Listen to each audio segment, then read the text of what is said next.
de l'art. News de l'art, رجعنا معكم في Enjoy Express. J'ai l'honneur d'accueillir parmi nous sur les ondes d'Express FM Monsieur Alfonso Campisi. Monsieur Alfonso, bonsoir et bienvenue. Bonsoir et merci beaucoup. On peut dire maintenant que nous avons trouvé finalement enfin le temps pour réaliser cette interview. Tout à fait. Oui, donc, c'est vrai. Donc, bienvenue sur Express FM. Avant d'entrer dans le vif du sujet, puis savoir qui est Alfonso Campisi et surtout pourquoi cet amour fou pour la Tunisie. Bien, bon déjà, voilà, merci beaucoup pour cette invitation. Et c'est vrai que ça a tardé un petit peu. Oui, on a eu quelques petits soucis enfin de planning. Et donc, Alfonso Campisi, en fait, c'est un Sicilien de Tunisie en même temps parce que il a toute une famille qui est née en Tunisie et qui est restée en Tunisie pendant des 4 ou 5 générations. Ça a commencé en 1830, cette histoire. Après, Alfonso naît en Italie et un jour, voilà, j'étais professeur en France en fait, et un jour on me propose de venir en Tunisie.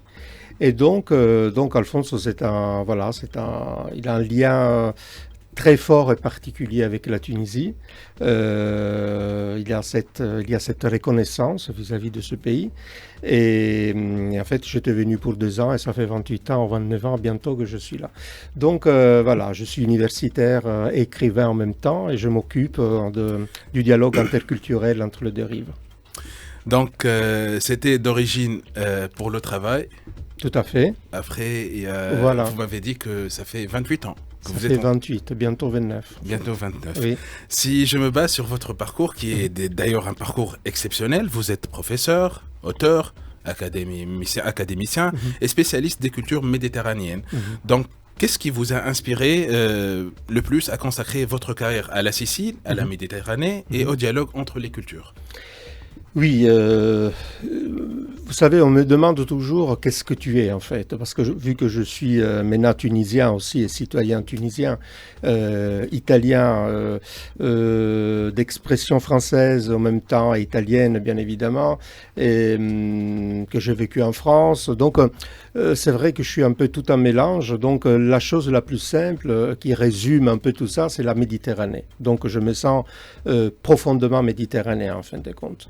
Et ça facilite aussi les choses parce que bon, c'est vrai que je me vois parfois, voilà, une partie est tunisienne, une autre est française, une autre italienne, sicilienne. Donc voilà, dire un méditerranéen, je pense que c'est la chose la plus simple, mais assez complexe en même temps, comme notre Méditerranée, notre chère Méditerranée. Mais voilà, et après, bon, il y a l'histoire de la famille, comme je vous disais, donc il y a une histoire familiale, il y a cet amour pour l'espace méditerranéen, et après le grand intérêt que celui des langues de migration, et surtout bon, pour tout ce mouvement migratoire qui sont, disons, d'actualité aujourd'hui. Hein. Donc c'est vrai que bon, il y avait cette émigration d'abord du sud vers le nord, maintenant enfin du nord vers le sud, maintenant c'est du sud vers le nord. Mais donc vous voyez, donc ce sont des intérêts qui me touchent en fait profondément. Voilà. Votre livre Voyageurs arabes en Sicile normande. Oui. Donc c'était un livre qui date de 2016. Oui, je crois 2016. Voilà. Oui. Qui explore une période fascinante de l'histoire. Selon vous, que révèle cette époque sur les échanges entre l'Orient et l'Occident? Oui, c'est un livre, en fait, voilà, parce qu'en fait, je travaille un peu sur les deux rives, donc, ou la présence sicilienne en Tunisie, ou sinon la présence arabe en Sicile. Et ce livre, d'ailleurs, il a été publié il y a quelques années, peut-être donc en 2016, je crois, et avec MC Éditions. Et il parle justement de ce mélange qui existait en Sicile pendant la domination arabe. En fait, c'est une période qui est très très riche pour nous, parce que la domination arabe a beaucoup laissé en Sicile. déjà dans notre langue, qui est le sicilien, dans tout ce qui est architecture, cuisine. Bon, je viens d'une ville, Trapani, où le plat de la ville est le couscous au poisson. Donc, et quand je dis ça un peu ailleurs, on me dit « Ah bon, comment ça se fait ?» Et bon, voilà, c'est notre plat, le plat de la ville. C'est donc qui ressemble beaucoup au couscous de Mahdia peut-être, ou voilà. Et donc vous voyez, dans ces livres, il veut un peu mettre en évidence tout ce qui est et tout ce qui a laissé de bien et de bon la domination en fait arabe en Sicile. Donc, si je comprends bien, chez Alfonso, le dimanche, c'est couscous. Ah oui, tout à fait. Chez nous, quand c'est le couscous, c'est la fête. Hein. Je me rappelle, ma grand-mère préparait ce couscous. Je me souviens ça avec beaucoup de nostalgie. Mais c'est vrai que quand on préparait ça, c'est les plats du jour de fête, donc où les amis, la famille vient donc pour partager ce plat.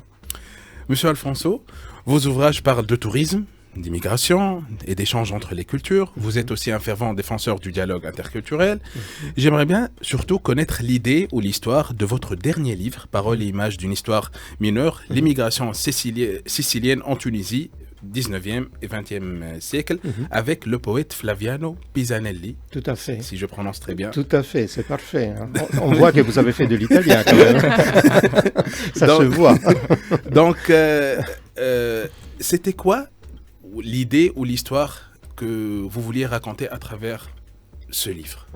Alors déjà, je commence par saluer Flaviano, peut-être qu'il nous écoute. Il est professeur à l'université de Montpellier 3 et c'est un grand ami, on se connaît depuis très très longtemps et on a écrit déjà 2 livres ensemble, on a coécrit les 2 livres et sur l'émigration sicilienne en Tunisie. Lui, il s'est intéressé beaucoup à un poète qui c'est Mario Scalesi, qui c'est un poète sicilien de Tunisie, né à la fin de 1800, qu'on ne connaît pas souvent, mais qu'en fait, voilà, il y a des poésies qui sont magnifiques, des poèmes magnifiques, et qui est en train d'être découvert, disons, maintenant, on en parle de plus en plus. Bon, donc, on a décidé d'écrire ce livre parce qu'en fait, lui aussi travaille sur cette émigration. Et après, bon, c'est vrai que, comment dirais-je, c'est vrai qu'il y a tout un fond historique. Donc, bien évidemment, il y a toute la première partie qui parle de cette histoire, comment les Siciliens sont arrivés, comment la Tunisie était un petit peu avant le protectorat, pendant le protectorat et après le protectorat. Donc, comment les Siciliens ont vécu. Et c'est vrai que c'est quelque chose d'exceptionnel parce qu'il y avait plein d'échanges en fait entre les Siciliens et les Tunisiens, donc ils vivaient côte à côte. Donc, mais disons que le but de ces livres, c'est un peu de parler de cette, comment dirais-je, de cette cohabitation pacifique et de dire que cette cohabitation est possible. Voilà. Même avec nos différences religieuses, culturelles, linguistiques, etc. Mais bon, donc, et vu maintenant les problèmes qu'on connaît, enfin que nous connaissons un peu tous, un peu à l'étranger, où il y a toujours des problèmes d'intégration, on l'appelle, de cohabitation avec des immigrés, etc., etc. Bon, c'est vrai que le livre veut un peu donner un côté un peu positif et dire, voilà, ouais. Enfin, la Tunisie avait réussi quand même aussi à intégrer les Maltais, les Grecs, les Siciliens. Et ils n'avaient pas la religion, ils n'étaient pas musulmans, ils étaient des chrétiens, ils avaient une culture différente, et bon, pourtant, tout le monde vivait ensemble. Donc voilà, c'est un peu ça le livre en fait, le message que le livre veut un peu transmettre. Voilà. Donc, côté sur le digital, si vous nous suivez, vous verrez ce livre, c'est l'histoire... C'est Paroles et images d'une histoire mineure, l'immigration sicilienne en Tunisie, 19e et 20e siècle. Donc, Monsieur Alfonso, qu'est-ce qu'elle réserve l'année 2025 pour vous? Oh là là, bonne question. Alors, cette année, mais bon, je crois j'avais écrit juste une dédicace d'ailleurs à Meriam Belkadi qui m'a voilà, d'ailleurs mis en contact avec vous et que je remercie. Et je crois dans la dédicace, j'écris justement que j'espère que cette année 2025 puisse être une année où nous allons construire plus de ponts que de murs. Alors, Oui. parce que ça, c'est là vraiment bon, ça, je l'ai dit tous les ans, donc c'est pas. Mais bon. Mais il faut toujours être Mais il optimiste. faut toujours être optimiste. Ah oui, oui, oui. Moi, je vois toujours, vous savez, le verre, comme on dit, demi-plein. Enfin, en italien, on dit mezzo pieno, mezzo vuoto. Donc, je le vois toujours plutôt plein que vide. Et voilà, donc c'est ça. Mais c'est vrai que bon, c'est tellement triste tout ce qu'on voit en Méditerranée. Oui. Et les morts en Méditerranée, aussi le racisme, etc., la violence. Donc bon, que cette année 2025 puisse voilà, nous donner un petit peu un souffle pour avoir un dialogue majeur entre le peuple. Voilà. Pour conclure, professeur Campisi, à travers vos publications et vos recherches, quel message souhaitez-vous transmettre sur l'importance de la diversité culturelle et du dialogue entre civilisations?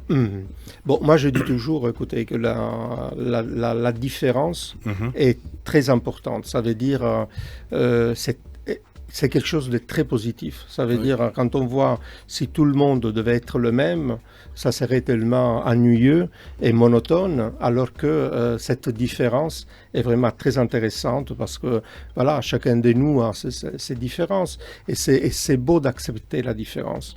Donc, le message, c'est aussi celui-là, en fait, c'est d'accepter les différences, qu'on appelle les différents, parce que je dis toujours, même à mes étudiants, faites attention, parce que quand vous jugez quelqu'un que pour vous est différent, lui aussi, il peut vous considérer comme des gens qui sont différents aussi. Donc, vous voyez, la différence pour moi est vraiment primordiale dans une société dans laquelle nous vivons, dans les sociétés dans lesquelles nous vivons. Donc, voilà. Donc, à mon avis, il faut dialoguer, il faut connaître l'autre, pas avoir des préjugés, que ça dépend pour voilà, la religion, le sexe, la langue, tout ce que vous voulez, la culture. Et voilà, et le monde, ça serait beaucoup plus joli, je crois. J'espère. Et, on termine sur une note positive après tout. Donc, Monsieur Alfonso Campisi, merci beaucoup pour ce petit moment de partage, Merci un moment à vous. de plaisir et d'échange culturel. Et j'espère vous revoir bientôt avec moi un aussi. nouvel ouvrage. Mais moi aussi, voilà, ça sera fait. Je vous dirai.